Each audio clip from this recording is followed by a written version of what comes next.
গেড়া খুঁজে দাঁড়িয়ে পড়বে তোর মাথা উপরে এবারে সুযোগ আছে। না ঠিক আছে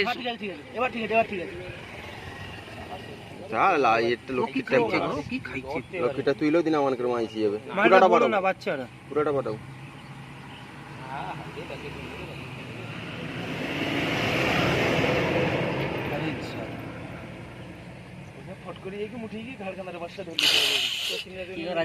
পা করে আগিতে পারবো নি। ভালোই খাইছে গো কি ওটা খাইছে জানো তো প্রচুর দেখো অনেকে খাইছে বাচ্চাটা অনেকদিন পর আমি ওরকম জঙ্গলে দেখেছিলাম। আমি ফার্স্ট টাইম আমিও ফার্স্ট টাইম ওরকম জঙ্গলে দেখেছি আওয়াজ পাইছি।